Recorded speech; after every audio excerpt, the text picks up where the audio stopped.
The day I walked out of those iron gates, I had $43 in my pocket, a garbage bag full of secondhand clothes, and a folded piece of paper that a social worker had pressed into my hand with the kind of smile people give when they feel guilty but don't plan to do anything about it. I was 18 years old. The gate clicked shut behind me, and I stood on the cracked sidewalk of Millhaven Street, in a neighborhood that smelled like diesel and forgotten ambition, and I told myself I was finally free. I was wrong about what that word meant. Freedom, I would soon learn, is not the absence of a locked gate. It's having somewhere to go when the gate opens. And I had nowhere. No family. No savings. No plan beyond the next 48 hours. Just that folded piece of paper, which I hadn't fully read yet, because the social worker had handed it to me so casually that I assumed it contained nothing more significant than a pamphlet listing food banks and transitional housing programs. It was not a pamphlet, but I didn't know that yet. And even when I finally unfolded it 3 days later, cold, exhausted, sitting on a bus station bench in the rain, I almost threw it away. Almost. What was on that paper would take me to the lowest point of my life before it lifted me to something I could never have imagined. Something hidden underground, in the dark, that had been waiting for decades. Get ready, because the story of how a cave that everyone called worthless changed everything about who I am and who I was allowed to become is not the story you think it is. Not even close. If you've ever been told you have nothing, by a system, by a person who was supposed to protect you, by the quiet cruelty of being simply overlooked, then you already understand something about where this story begins. If you've ever felt the particular humiliation of watching other people get what you were promised while you were handed a consolation prize wrapped in institutional indifference, then you know the feeling that lived in my chest every single day of my first year on my own. And if you've ever been on the edge of giving up, not dramatically, not with a speech, but quietly, in the way a person stops hoping without quite deciding to, then stay with me. Because what happened next is exactly the reason I'm telling this story. My name is Elias Dunmore, and this is the true account of the worst and best year of my life. I grew up in Harwick House, a state-run group home outside of Cartwell County, in a part of the state where the trees outnumbered the people and the winters came early and stayed too long. Harwick House was not an evil place. It wasn't warm either. It was institutional in the way that all such places are: consistent schedules, rotating staff, linoleum floors that squeaked in the same spots for the entire 14 years I lived there, canned peaches on Fridays, and a particular kind of loneliness that I have never been able to fully describe to anyone who didn't live it. I arrived at Harwick House at age 4, after my mother passed from a cardiac event and no one on either side of the family was able, or willing, to take me in. I would spend my entire childhood waiting for someone to change their mind. They never did. But I was not a bitter child. I want to make that clear because it matters later. I was not angry or closed off or difficult. I was, if anything, the opposite: too eager to trust, too quick to forgive, the kind of kid who volunteered for extra chores and helped the younger children with their homework and genuinely believed that if I was good enough for long enough, something good would eventually happen to me. The older staff at Harwick House called me a natural optimist. I preferred to think of myself as strategic. I was planting something. I just hadn't decided what yet. There was one staff member I loved genuinely, without strategy or calculation. Her name was Mrs. Petra Okafor, and she ran the evening program at Harwick House for 11 of the 14 years I was there. She was a broad-shouldered woman in her 60s who wore reading glasses on a beaded chain and always had a thermos of hibiscus tea at her desk. And she was the only adult in that building who ever looked at me like I was a complete person rather than a case file. Mrs. Okafor taught me to read properly, not the mechanics, which I'd learned in school, but the deeper act of reading. The act of entering a story so fully that it becomes yours. She gave me worn paperbacks from her own shelves. She corrected my grammar without embarrassing me. She told me more than once that language was the only inheritance no one could take away from you. I held on to that. What she never told me, and what I only discovered after everything fell apart, was that she had spent the last 3 years of her life trying to give me something more than language. But I'm getting ahead of myself. The other significant figure of my childhood was a man I knew only from a photograph. His name was Clement Dunmore, my grandfather on my father's side, whom I had never met. He had died the year before I was born, and from what little I was told, he had been a difficult man. A farmer and amateur geologist who lived alone on 40 acres in the Grey Rock Hills, 3 counties east of Cartwell, and who had apparently left the world as quietly as he'd moved through it, without ceremony and without heirs who cared enough to attend his funeral.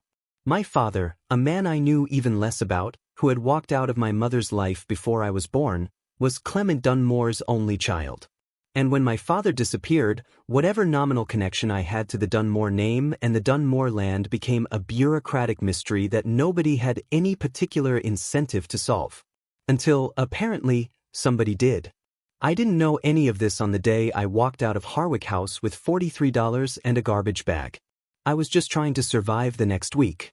The transitional housing program had a 3-week waiting list. The cheapest room I found on Craigslist was $220 a week in a house in the Westgate district where the landlord communicated exclusively through text messages and the shared bathroom had a door that didn't fully close. I spent the first 2 nights in the bus station on Merchant Avenue. Not because I was completely without options, but because the options I had cost money I couldn't spend yet. I had $43 and it needed to last.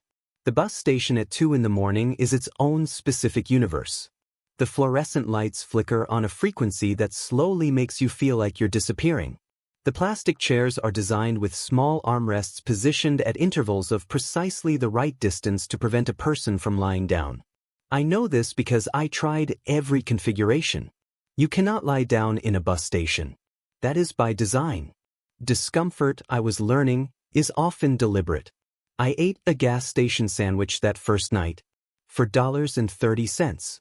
I ate slowly, the way you learn to eat when you're not sure when the next meal is coming. And that is when I finally unfolded the paper. I almost didn't recognize what I was reading. My mind, foggy from cold and exhaustion, kept skipping over the formal language and reaching for the practical information I expected. A phone number, an address, a list of services. But the paper kept not being that. It was a legal notice. Specifically, it was a notice of property transfer issued through the Grey Rock County Probate Court, stating that I, Elias James Dunmore, age 18, was the named beneficiary of the estate of Clement Archibald Dunmore, deceased, and was hereby entitled to take possession of the following property, 41 acres of rural land in Grey Rock County, including the registered parcel known locally as the Dunmore Hollow, and the geological formation thereon described in county records as a limestone cave system of undetermined depth. At the bottom, in the notes section, someone had written in pen, not typed, but handwritten, which felt important, a single sentence. The cave is considered to have no commercial value. Property is otherwise unimproved and may carry outstanding tax obligations. Seek legal counsel before accepting. I read that sentence 3 times. Then I folded the paper and put it back in my pocket. I sat in the bus station for another hour without moving, listening to the hum of the vending machines and the distant announcement of arrivals and departures, and I thought about the word worthless. I had heard that word used to describe me, in various forms, for most of my life. Not always loudly. Sometimes the loudest version is the quiet one, the empty chair at a school recital, the birthday card that never came, the file cabinet where your whole childhood is compressed into manila folders. Something planted in the dark, I thought. But then again, I had been planted in the dark too. And I was still here. I didn't know yet that the cave would save my life. I didn't know that what was inside it would rewrite the entire story of my family, my worth, and my future. I just knew it was mine, and that mine was more than I'd had yesterday. That was enough. For now. Getting to Grey Rock County took everything I had left. A bus to Cartwell was $17. A second bus to the junction at Route 9 was $9. From the junction, there was no public transit. Grey Rock Hills was not the kind of place buses went. It was the kind of place people left from, usually in their 20s, usually never to return. I hitched a ride from the junction with a man named Terrence who drove a rusted pickup filled with fencing supplies and who asked me exactly 3 questions. Where was I headed, did I know anyone there, and did I have a plan? I said yes, no, and sort of in that order. He dropped me at the top of a gravel road and pointed to a gap in the tree line about a 1/4 mile down the slope. "That's the Dunmore place," he said. "Hasn't had anyone in it for years. Might want to watch your step." I thanked him. He drove away. I stood at the top of the gravel road with a garbage bag over one shoulder, $7 in my pocket, and a legal notice that told me I owned something 41 acres wide that nobody wanted. The walk down the gravel road took about 12 minutes. It was mid-October, and the air had that particular cold clarity of early autumn in the hills, the kind of cold that feels clean when you're moving but bites hard the moment you stop. The trees on either side had gone orange and deep red, and the light through them was amber and thin and beautiful in a way that I couldn't fully appreciate because I was too busy calculating whether $7 would buy me enough food to survive until I figured out what to do next. The house was worse than I expected. It was a one-story farmhouse, maybe 800 square feet, built from pale gray stone with a tin roof that had rusted through in 2 places. The porch had partially collapsed on the left side. 3 of the 4 windows facing the front were intact. The 4th was covered with a piece of plywood that had been there long enough to turn the color of the stone around it. The front door was locked with a padlock that had oxidized to nearly the same gray as everything else. I stood on the grass and looked at it for a long time. The legal notice had included a key, a small brass one, taped to the bottom of the page, which I had assumed was for the house. I tried it on the padlock. It didn't fit. Of course it didn't. I walked around the perimeter of the house, testing every window, and found one on the east side that hadn't latched properly. It took me 3 minutes and a bruised palm to get it open. I climbed through into what turned out to be a small bedroom, empty except for a rusted bed frame and a calendar on the wall from 14 years ago, still open to October. I sat on the floor with my back against the cold stone wall and looked at that calendar and felt the particular silence of a place where time has simply stopped. That night, I slept on the floor in a sleeping bag I had borrowed from a boy at Harwick House who had told me to keep it. I used my jacket as a pillow. The temperature dropped to near freezing by midnight, and the stone walls held the cold the way they held everything else, quietly and completely. But I was inside. I was off the street. And I was technically home. The first 2 weeks were an education in how quickly a person can learn to do things they never imagined doing. I found a gas station 4 miles down Route 9 that had a small food section, and I made careful calculations each morning over what to eat. A can of soup was $1.40. A box of crackers was $2.20. Peanut butter, the store-brand kind, was $3 for a jar that could last a week if you were disciplined. I was very disciplined. I found a functional wood stove in the corner of the main room and 2 cords of old firewood stacked under a tarp behind the house. The stove had a cracked firebox, which I repaired, badly, temporarily, using a tube of stove cement I found in the cellar. I kept a fire burning 18 hours a day and wore 2 pairs of socks to bed. The plumbing didn't work. There was a well behind the house, hand pump style, and the water it produced was cold and slightly mineral tasting and entirely functional. I boiled it before drinking. I learned to shower, loosely defined, using a pot heated on the wood stove, standing in the old cast iron tub that hadn't been connected to working pipes in God knows how long. It was not comfortable. But there is a specific, hard-won dignity in surviving something uncomfortable on your own terms, and I found that dignity every morning when I woke up and got up and kept going. What I didn't have was money. $7 became $0 in 4 days. I knocked on doors at nearby farms and offered to do whatever needed doing: fence repairs, wood splitting, clearing brush, general labor. Most people turned me away. A few didn't. A man named Bert Hollis 2 miles up the road paid me $40 to clear a section of his lower pasture that had been taken over by invasive shrubs. It took 3 days and left my hands blistered and my back aching, but $40 was a fortune. I budgeted it down to the cent. But there was a complication I hadn't planned for. The legal notice had mentioned outstanding tax obligations on the property. What it had not mentioned, because the notice had been generated before the county updated its records, was exactly how outstanding. When I finally found my way to the Grayrock County Assessor's office, a 20-mile bus ride from the junction, I learned the full number. $11,460. That was the total in back taxes owed on the Dunmore property, accumulated over 14 years of non-payment following my grandfather's death. I sat across the desk from a woman named Diane, who had the brisk but not unkind manner of someone who delivers bad news regularly and has learned to do it efficiently, and I asked her what happened if I couldn't pay. "The county can move to seize the property," she said, not unkindly. "It's been patient because there was no clear owner to notify. Now there is. You have 30 days from receipt of the formal notice to respond. After that, they'll set a timeline." "How long is the timeline?" "Typically 60 to 90 days before auction." I did the math. I had, at best, for months before I could lose the only thing I had been given.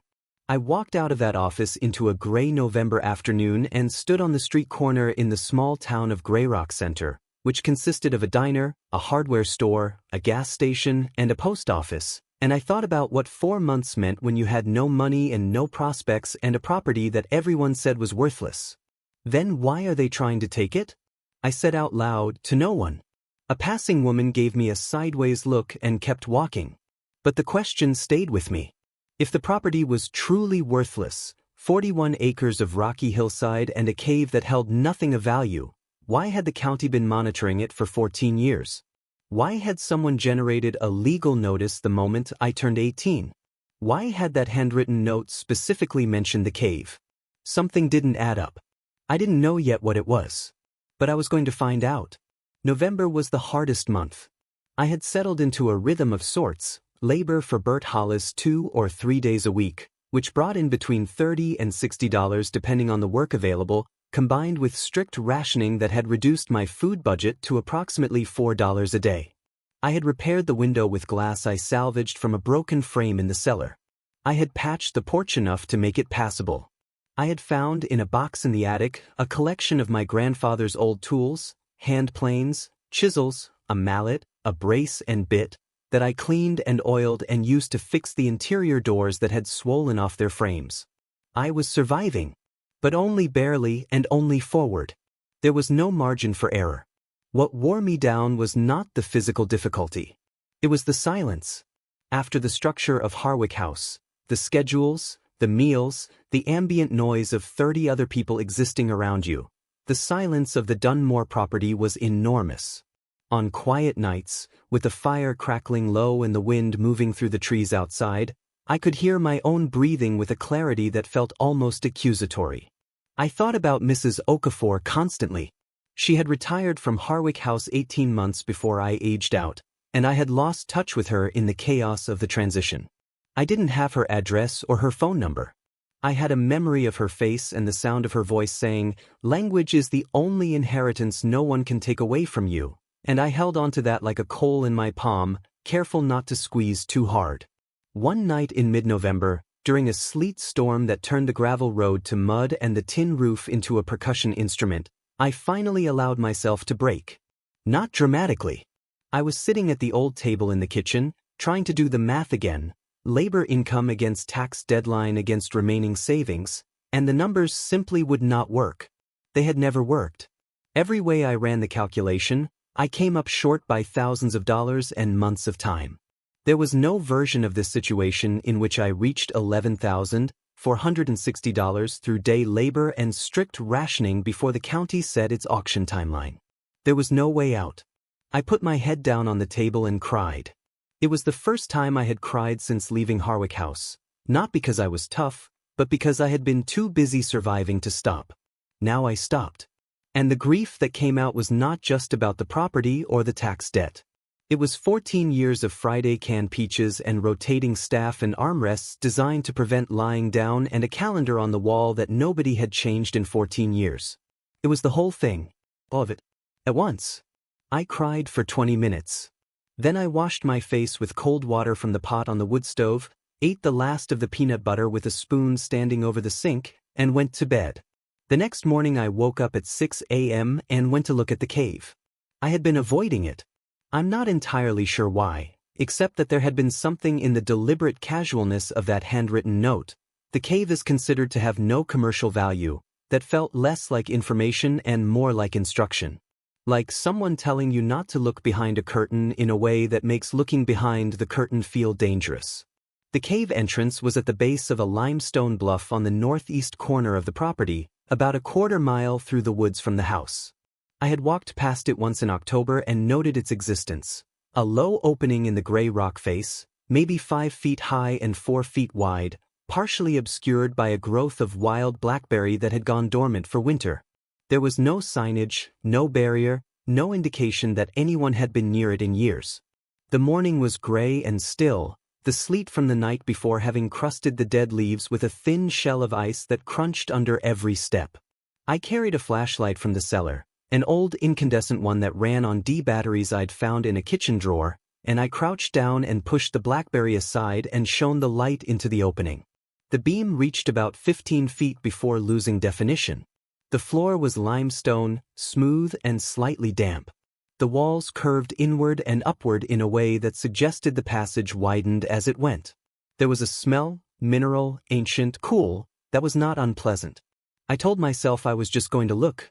I had no particular expectation. I was not hoping for treasure in the folkloric sense. I was, at most, hoping to understand what I had, so that I could make rational decisions about it. I went in. The passage narrowed briefly, enough that I had to turn sideways, then opened into a chamber roughly the size of a large room. The ceiling was maybe 8 feet high. The walls were textured in a way that my flashlight beam made dramatic, ridges and convolutions and a surface that shifted from pale gray to deep cream to a rust orange where mineral deposits had run down the stone face. And on the left wall of the chamber, so naturally placed that it looked like part of the geology, was a shelf of rock about 4 feet off the ground, and on the shelf, wrapped in a piece of oilcloth that had been sealed with wax around the edges, was a tin box. I stood completely still for 10 seconds. Then I walked to it and picked it up. It was heavier than I expected. Maybe 3 pounds. The wax seal was intact. The oilcloth was dry. Whatever was inside had been protected carefully by someone who intended it to survive. I carried it out of the cave into the gray November morning and sat down on a flat rock and looked at it for a long time before I opened it. My grandfather's name was scratched into the bottom of the tin in uneven capital letters. C. Dunmore. I peeled back the wax seal with my thumbnail. Inside the oilcloth, packed tightly, was a collection of objects. A leather-bound notebook, small and thick, the kind surveyors use. Several folded papers. A series of hand-drawn maps on graph paper, annotated in a small, precise hand. 2 black and white photographs, one of a man I didn't recognize standing in front of what appeared to be a rock face, and one of what looked, unmistakably, like crystals. Very large crystals, photographed from close-up, glinting white and translucent in a beam of what appeared to be artificial light. And a single index card, written in the same hand as the notebook, that said, "If you are reading this, you are Clement's blood. What is below is not for anyone who doesn't belong here. The main chamber is 60 feet in. Take the left passage at the fork. Do not trust the county assessor." I read that last line 3 times. Then I looked back at the entrance to the cave. 60 feet in. I didn't go 60 feet in that day. I forced myself to wait. Not out of fear, though I won't pretend there wasn't some, but out of a bone-deep pragmatism that Harwick House had installed in me like load-bearing architecture. I had a flashlight with aging batteries, no backup light source, no rope, no knowledge of what a limestone cave system might do in terms of passages and drops and unstable ground. Going in alone, unprepared, in November, with no one knowing where I was the kind of decision that ended stories instead of continuing them. I went back to the house with the tin box and spent the rest of the day reading the notebook. It took me most of the afternoon to decode my grandfather's handwriting, which was small and cramped and used abbreviations I had to reverse engineer from context. But what emerged from those pages, slowly, paragraph by paragraph, like a photograph developing in chemical solution, was extraordinary. Clement Dunmore had been spending 31 years of his life mapping a cave. Not the small entrance chamber I had walked into. Not even the passage that led to it. He had mapped, in methodical, careful detail, with measurements and sketches and compass headings and depth calculations, a cave system that extended approximately 800 feet horizontally and dropped in 3 distinct levels beneath the limestone bluff. On the deepest level, which he estimated at 60 feet below the surface, he had found a chamber he called simply the room. In the room, he had found selenite crystals. I had to look up selenite on a pay-by-minute library computer in Greyrock Center the next morning, spending 50 cents I could barely spare. Selenite is a form of gypsum, a crystalline mineral that forms in specific geological conditions, often in cave systems where sulfate-rich groundwater has moved through limestone over millions of years. It is translucent, often white or pale gold, and forms in large blade-like or column-like masses that can reach extraordinary sizes under the right conditions. The most famous selenite cave in the world is the Cave of Crystals in Chihuahua, Mexico, where individual crystals have grown to 36 feet in length. I sat in the library and read that fact twice. Then I read my grandfather's notebook entry for the first time I had found that chamber. He had written, "Crystals beginning at the north wall. Columnar. Largest visible specimen approximately 6 feet. There are more. Much more. I am not equipped to know what this means, but I believe it means something." He had written that entry 22 years ago. He had spent the next 9 years, until the year he died, continuing to map the cave, continuing to document the crystal chamber, and apparently continuing to say nothing to anyone. The notebook was meticulous, precise, and completely private. No official reports. No university contacts. No county records. He had hidden it in the cave in an oilcloth tin because he didn't trust the county assessor. I thought about that handwritten note on my legal notice. The cave is considered to have no commercial value. I thought about the woman named Diane at the assessor's office telling me that the county had been patient about the tax debt because there was no clear owner to notify. I thought about the timing, the legal notice appearing the moment I turned 18, as if someone had been watching a clock. My grandfather didn't trust the county assessor. Maybe he had good reason. It took me 2 weeks to prepare properly. I bought a headlamp from the hardware store in Greyrock Center, $18, nearly half of what I had, along with 100 feet of nylon rope, a pair of knee pads, and a cheap hard hat designed for home construction. I borrowed a second flashlight from Bert Hollis, who asked no questions beyond making me promise to return it.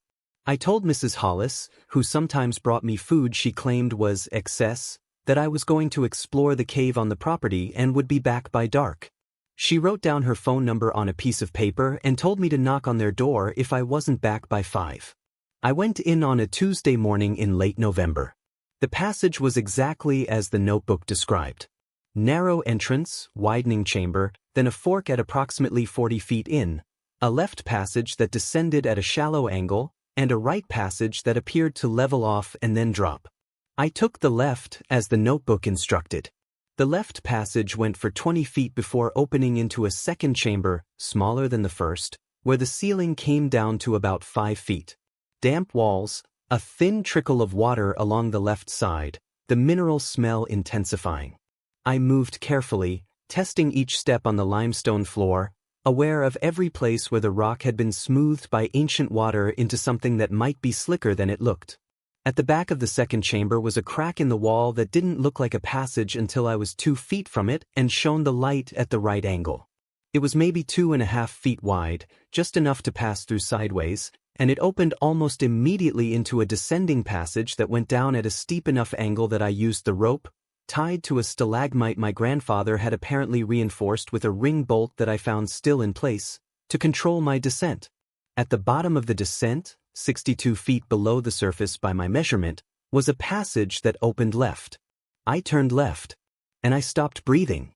The chamber was large, larger than I had expected from the notebook descriptions, though I would later learn that my grandfather had only ever partially mapped it, having entered from one end and never reached the other. My headlamp illuminated perhaps a third of the space. The ceiling was 12 feet high. The floor was uneven, broken limestone and calcite formations. And on every surface, floor, ceiling, walls, rising from the ground in columns and blades, hanging from the ceiling in reverse spires, clustered in groups and scattered in solitary statements, were the crystals. They were white and translucent, with a soft inner luminescence that my headlamp transformed into something that looked almost alive. The largest ones rose from the floor in columns 6 feet tall and 8 inches across, their surfaces smooth and faceted, each face catching the light and scattering it back in a different direction so that everywhere I turned my head the chamber seemed to move. I stood there for perhaps 5 minutes without taking a single step forward. I'm not a religious person. I didn't grow up with religion.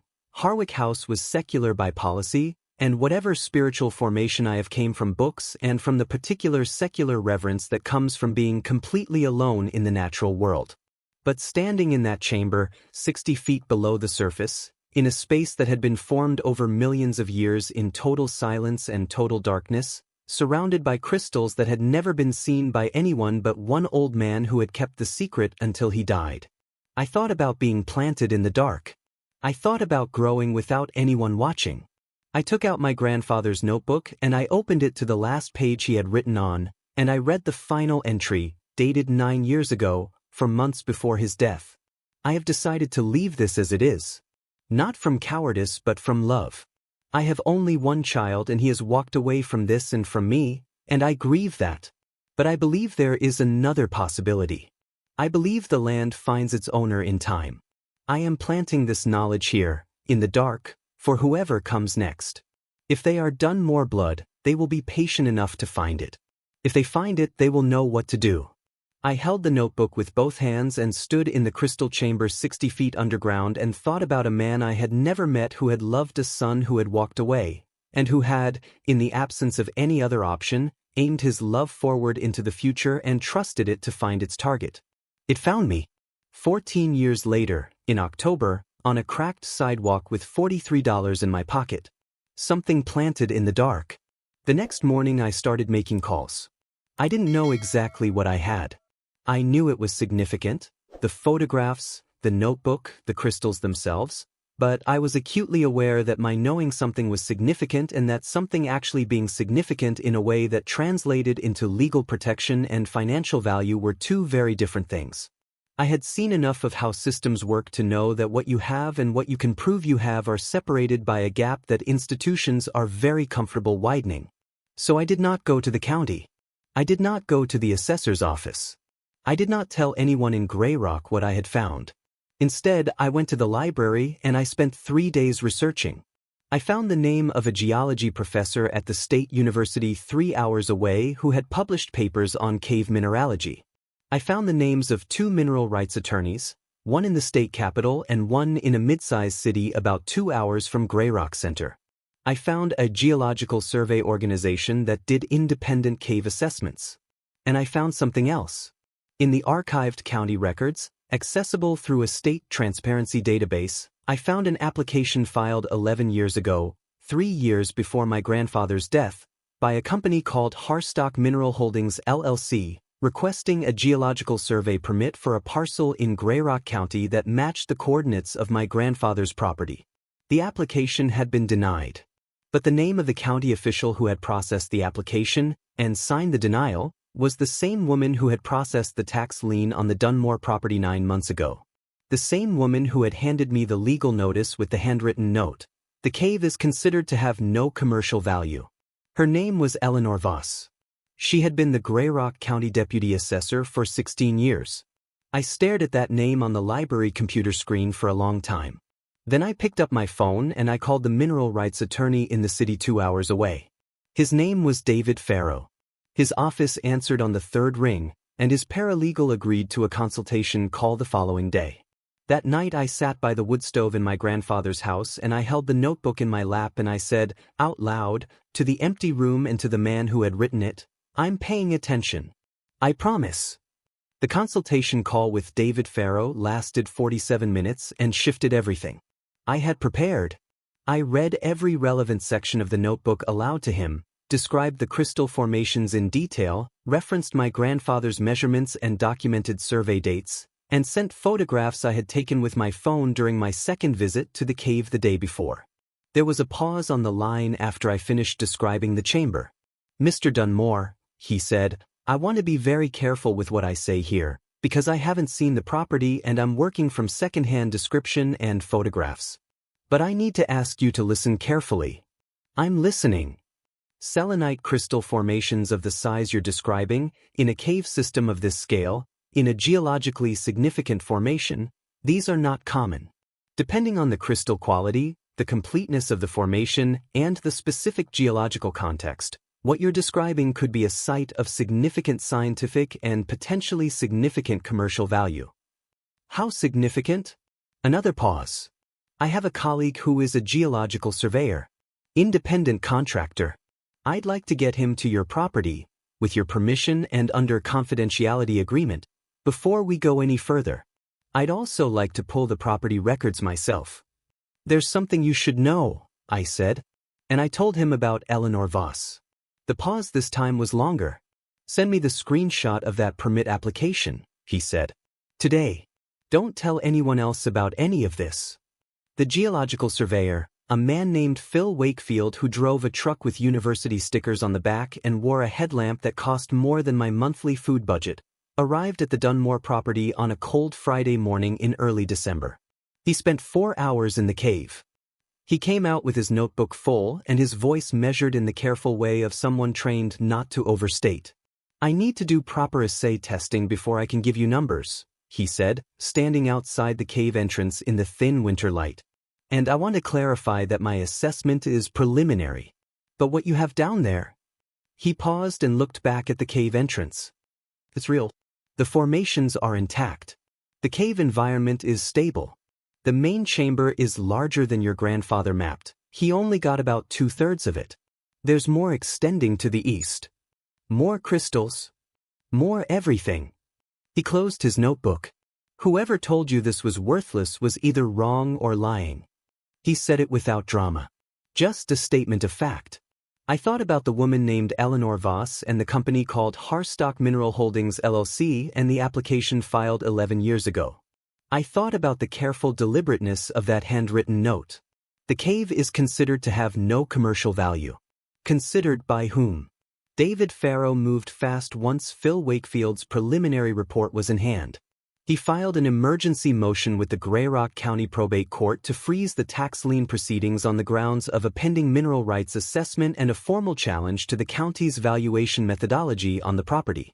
The motion cited, among other things, the apparent conflict of interest represented by Eleanor Voss's historical involvement with Harstock Mineral Holdings LLC's permit application on the same parcel.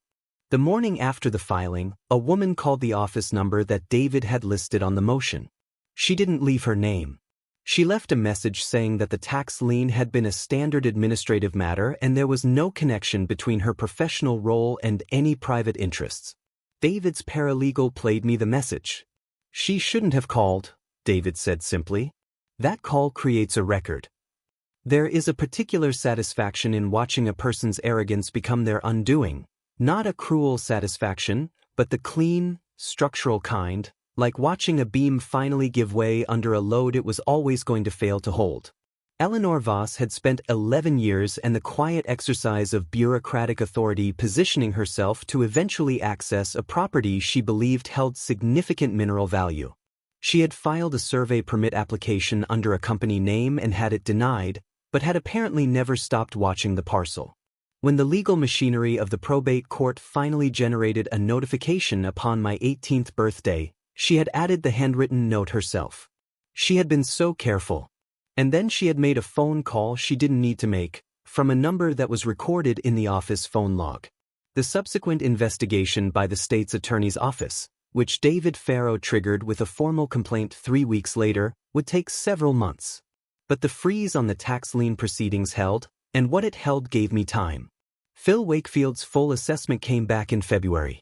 The cave system measured approximately 2,300 feet in total mapped extent. The crystal chamber, fully mapped now, extending further east than my grandfather had ever reached, was real, intact, and geologically unique within the state. The crystal formations were high-quality selenite, largely undamaged, in configurations that were scientifically significant. A university partnership proposal arrived within 2 weeks of the report being circulated in geological circles, which David Farrow had arranged deliberately. Then a second proposal from a different institution. Then a preliminary inquiry from a conservation organization interested in long-term stewardship arrangements. And then, the one that mattered most practically, a formal offer from a geological research consortium to fund an extended study of the cave system in exchange for academic access rights, with a compensation arrangement that included an upfront payment to the landowner of $48,000. I read that number on my phone standing in my grandfather's kitchen, and then I read it again, and then I sat down on the floor because my legs had stopped working temporarily. $48,000. I owed $11,460 in back taxes. After the taxes were paid, I would have more money than I had ever had in my life, in my hand, legally mine, to build something with. The state's attorney investigation concluded 4 months later. Eleanor Voss was formally charged with abuse of office, improper use of public records, and conflict of interest in the administration of a county tax lien, the last charge supported by her phone records, her email correspondence with a former associate of Harstock Mineral Holdings, and a discovery process that revealed she had flagged the Dunmore property for personal monitoring in the county system 3 years before my 18th birthday. She did not go to prison. I want to be honest about that because real justice rarely looks like the movies. She was suspended without pay, stripped of her county position, and banned from holding public office in the state for 7 years. The legal costs and civil penalties she faced were substantial. Was it enough? I don't know. I sat with that question for a long time. What I came back to was this. The most important consequence for Eleanor Voss was not the official one. It was the fact that what she had spent 11 years quietly maneuvering toward, a mineral-rich cave system she believed she could eventually acquire through the mechanism of tax forfeiture on a property with no known heir, was now so thoroughly in the public and legal record as belonging to me that there was no version of any future in which she or anyone connected to her could touch it. She had lost. Not because she was caught, though she was, but because she had underestimated what a person could become when they were given the most basic of dignities, something to stand on. My grandfather had understood this. He had not been a warm man, by most accounts.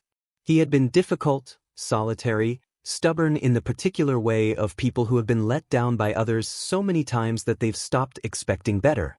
He had failed his son in ways I'll never fully understand.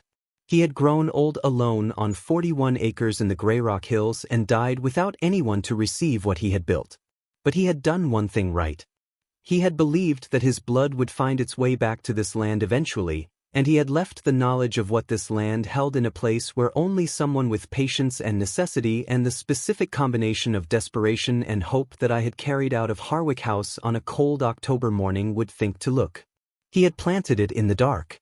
And it had grown. I used the tax payment to clear the county lien the week the funds from the research consortium arrived. I sat in David Farrow's office and signed the paperwork and watched the number go from $11,460 to zero, and I felt the specific lightness of a debt eliminated, not just financial, but something older and heavier, the debt of being treated as worthless, as temporary, as a case file in a cabinet. That number was zero now, too. The house took most of the remaining first payment to make livable in a real sense. I hired a local contractor named Owen Marsh who had grown up in Grey Rock County and knew the old stone farmhouses the way a doctor knows a body, which systems to trust and which ones needed replacing entirely. We repaired the roof. We replaced the plumbing. We rebuilt the porch. I kept the original stone walls and the wood stove, which I had repaired properly, and the old cast iron tub, which I had reconnected to actual running water for the first time in over a decade. I kept the calendar on the wall of the small bedroom. Still open to October. I left it there on purpose. I found Mrs. Petra Okafor in March, through a combination of social media and a letter I sent to the last known address I had from Harwick House records. She called me the Tuesday after the letter arrived at 8 in the morning, and I could hear in her voice the particular quality of someone working hard not to cry. "I looked for you," she said. "After I retired. I knew you were aging out and I was worried. I didn't have the right channels anymore." "I know," I said. "I found you instead." I drove to her house in early April, a 3-hour drive through a landscape going green again, the hills soft with new growth, and we sat in her kitchen and drank hibiscus tea from her thermos and I told her everything. She listened the way she had always listened, completely and without interruption, and when I finished she was quiet for a moment and then she said, "He was right, you know. Your grandfather. Language is one inheritance. But there are others." She had known about the property. I discovered this that afternoon when she showed me the letters she had written over 3 years before her retirement to the Grayrock County Probate Court, to the State Child Welfare Office, and to 2 different legal aid organizations, attempting to ensure that the estate transfer notification would reach me when I turned 18 rather than being lost in administrative process. She had been the reason the legal notice had been generated at all. The reason a social worker had pressed a folded piece of paper into my hand on the day I walked out the gate. "I couldn't do more than that," she said. "I didn't know what was in the cave. I just knew the land was yours by right and I didn't want it to disappear." She didn't know what she was giving me. She thought it was a consolation prize. Neither of us had known what was planted there. I am telling you this story from the kitchen table of the Dunmore farmhouse, on a morning in early June, when the hills outside the window are the particular green that only exists for about 3 weeks in late spring before the summer dulls it. The coffee is hot. The porch is solid. The well water still tastes faintly of minerals, and I have come to love that taste the way you love things that are honest about what they are. The research consortium is in its 2nd year of study. The cave is not open to the public and will not be. It is scientifically sensitive and the crystal formations are fragile in specific ways that make tourist access inadvisable and probably permanently impractical. This is fine with me. Some things do not need to be shared to be valuable. Some things become more themselves by remaining in the dark. I have been approached about selling. Multiple times, by multiple parties, at numbers that would have seemed incomprehensible to the person sitting in a bus station on Merchant Avenue with a gas station sandwich and a folded piece of paper. I have declined them all. The land is mine. What is in the land is mine. And mine, I now understand, is not only a declaration of ownership. It is a declaration of identity, of origin, of the specific and non-transferable fact of having been here, of having survived here, of having found something in the dark that proved the dark was not empty. I think about the $43 often. Not with bitterness. I made my peace with where I started a long time ago, but with a kind of careful gratitude for the specificity of it. Not $40. Not $50. $43. The exact right amount to buy a bus ticket to a junction and a second bus ticket to a county I had never visited and still have enough left for a can of soup and a box of crackers and a jar of store-brand peanut butter. The exact right amount to get me here. I think about Mrs. Okafor writing letters for 3 years to bureaucratic offices with no guarantee that any of them would land, advocating for a child she could no longer help officially, planting words in the dark and trusting them to find their way forward. I think about my grandfather mapping a cave alone for 31 years, finding something extraordinary, and choosing to leave it for a descendant he would never meet, trusting that the blood would find the land in time. I think about all the things in this world that are called worthless because the people doing the calling have decided, for their own reasons, that the value must be hidden rather than acknowledged. I think about 14 years of Friday canned peaches and rotating staff and a bedroom calendar that nobody changed. Something planted in the dark. Something that grows without anyone watching. Something that, given enough time, reaches the light. And if this story found you today, of all the videos in all the corners of the internet, maybe it's because you needed to hear it. Maybe you are standing at a gate right now, with something in your pocket that doesn't look like much, and someone has told you what you have isn't worth anything, and you're trying to decide whether to believe them. Don't. Not because every cave has crystals in it. Most of them don't. But because the person doing the telling always has a reason, and that reason is almost never about your benefit. You are not a case file. You are not a transitional housing statistic. You are not the sum of what was withheld from you. You are what was planted. And dark places, long dark places, the kind that last for years, are not the end of a story. They are where the growing happens, when no one is watching, when the light hasn't arrived yet, when the only thing keeping you going is the stubborn biological insistence of a thing that was always meant to reach upward. Starting over isn't the end. Sometimes it's the first time anything real began. If this story meant something to you, if it felt familiar in the chest, if it touched something you've been carrying, type one word in the comments. Just one word that describes how you feel right now. I read every single one. And if you know someone who's been told they have nothing, someone who's been underestimated, overlooked, planted in the dark and left there, send them this video. Not with a message. Just send it. They'll understand why. Something planted in the dark always grows toward the light. I'll see you in the next one.